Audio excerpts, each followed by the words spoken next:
Welcome back to Aurora Tech Channel. Today, I will review a 3D printer from BIQU, or better known as Big Tree Tech. If you like doing DIY upgrades, you may already have their motherboard or touchscreen installed on your printers. I'm going to review their flagship 3D printer, the BIQU BX. This printer has been around for 18 months, somewhere between the end of 2020 and the beginning of 2021. It has some of the best hardware specifications among mid-range printers, and some people even call it the 3D printer for enthusiasts. Let's take a look at the hardware. It has a 7-inch touchscreen, so it's almost like a tablet on the right side of the machine. It supports a USB drive, a standard SD card, and micro SD cards. There's a Raspberry Pi connector at the back of the touchscreen, so you connect the Raspberry Pi directly to the printer and use the same 7-inch touchscreen.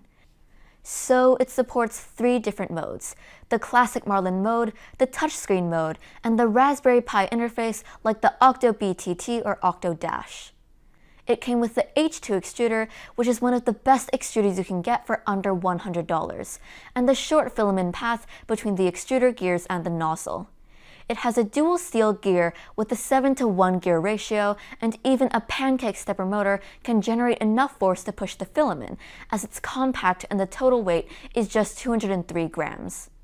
Generally, the processor of most 32-bit 3D printer motherboards is a Cortex M3 that runs at 72 MHz, but this printer came with the Cortex M7 processor that runs at 400 MHz. The stepper motors are 0.9 degrees compared to the 1.8 degree ones used on most 3D printers. There are 5 TMC2226 silent stepper drivers, and the dual Z-axis is controlled by 2 independent stepper drivers that can use the firmware to align the level of the gantry. It also came with an inductive auto bed leveling sensor, and there are belt tensioners on both the X and Y axis. The hardware specifications of this printer seem nice to me. I would like to thank Big Tree Tech for sending me this machine to review, and with that, let's get started.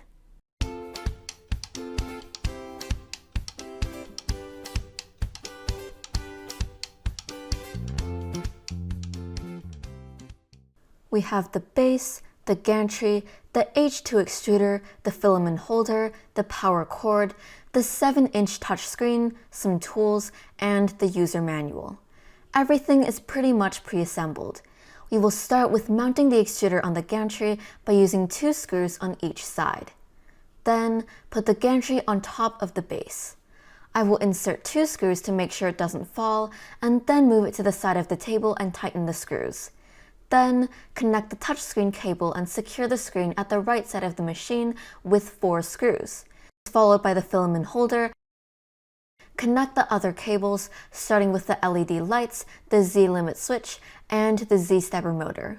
The cables for the heat cartridge, thermistor, and cooling fans are integrated into one HDMI cable, so just connect it to the hot end. Then, connect the cable on the left side, the second Z motor, and the X motor. There are no limit switches on the X and Y axis, as this machine uses sensorless homing. Finally, we can put the print surface on, remove the screen protector, connect the power, and turn on the printer. Let's home the machine and make sure everything is working. As there's no limit switch on the X and Y axis, it uses the stepper drivers to do sensorless homing. But on the Z axis, it uses the physical limit switch to home the Z axis. Okay, let's start with leveling the 4 corners of the bed. Use the screen menu to move the print head to all 4 corners and do at least 2 rounds to make sure all 4 corners are level. Then, we can go to the auto bed leveling menu to set the Z offset. Use the arrow on the screen to move the nozzle to scratch the paper and then save it.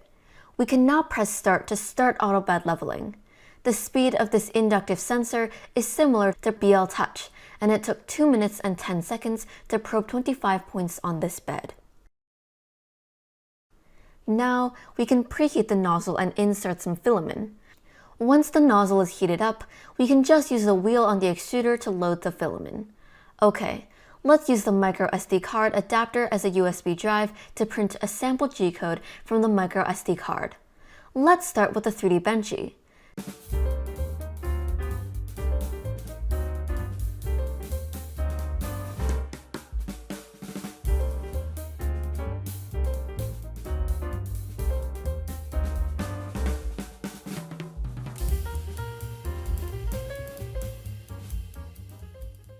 This Benchy looks really nice and it seems everything is working fine.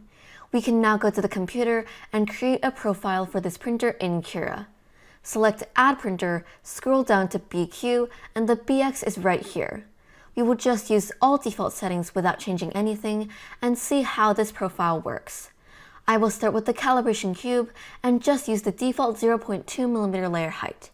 It seems like the print speed of the default profile is a bit slow as it generally takes 28 to 30 minutes to print a test cube, but let's stick to the default profile and see how it looks.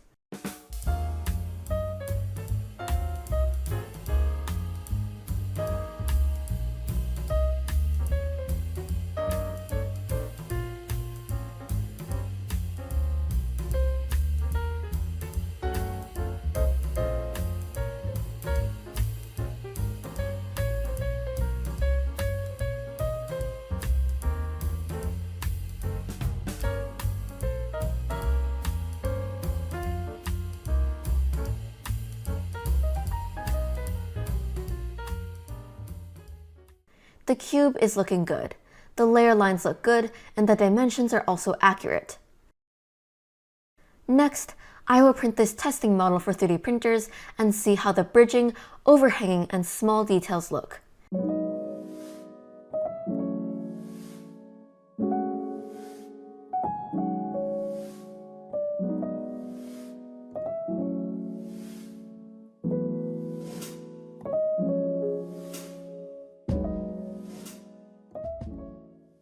The print quality of this printer is very good, and the overhanging parts are even nicer than the one printed by the Ender 3 S1 Pro.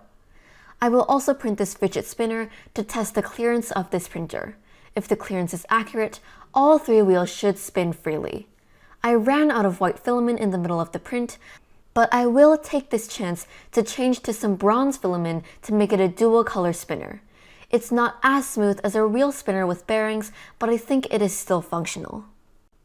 Let's try some PETG filament. I will print this London bus with the Prusa orange PETG. The wheels of the bus and everything is printed in one piece, and the printing time will be nearly 17 hours. There is a lot of bridging and overhanging. Let's see how it prints with PETG.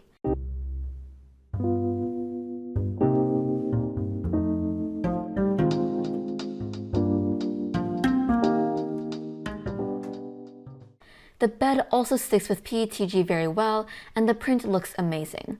Generally, PETG is a bit too sticky, but this printer handles PETG very cleanly, and the wheels at the bottom can move freely. Then, I will try to print some ABS. I will keep the same settings apart from changing the nozzle temperature to 240 degrees Celsius, the print bed to 100 degrees Celsius, and turning off cooling. This bracket will take 3.5 hours to print.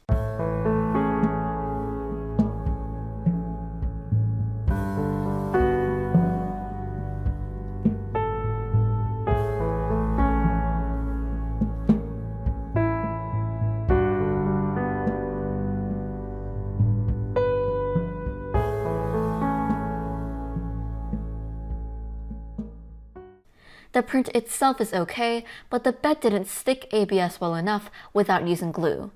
As the corner of the print is warped, I will try to print another one using a glue stick. This time it looks much better. There's still a tiny bit of warping at the corner, but I guess it's pretty much the best I can do when printing ABS without an enclosure. Next, I will print an iPhone case with TPU filament. As the filament path from the extruder gears to the nozzle is very short, I think this H2 extruder can print TPU pretty well. As expected, it prints a pretty nice phone case, and it fits perfectly. I'm not a big fan of 3D printed phone cases, but I will keep it just in case.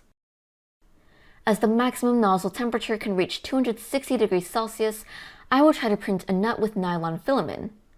This nut is one of the best I have ever printed. The threads are very sharp, and it fits nicely with the body that was printed with other printers. This printer has a Raspberry Pi interface for you to connect the Pi at the back of the touch screen. You don't need another power adapter, as the extension board already has a 5-volt USB port that can sufficiently provide power for your Pi 3 or 4. As this is a 7-inch touchscreen, you also need to connect another cable for touch control. The last cable would be a standard USB to connect the Pi to the printer. If you have a USB webcam, you can also connect it to the Pi to monitor the printer remotely. For the software, BIQU Tech has a customized image for Octoprint for you to download from their GitHub page. Just download the image and use Balena Etcher or any programs that can write the ISO image file to your microSD card. After that, open the Octopi WPA supplicant text file and enter your Wi-Fi SSID and password here. That's all you need to do. Put the microSD card to the Raspberry Pi and let it boot up. Press down the knob on the screen for a while to select Raspberry Pi mode, and after a while, you will see this Octo BTT interface. You can install a Cura plugin to print directly from Cura or use the web interface. If you have also plugged in a webcam, the live stream video should also be available in Cura. As you may already know, when using a Raspberry Pi to print, the filament sensor connected to the motherboard of your printer won't work. However, this printer didn't come with a filament sensor, but you can add one and connect it to the X+ limit switch port if you don't use a Raspberry Pi. If you use Octopi to control your printer, you need to download another plugin and connect the filament sensor to the GPIO pin of your Pi.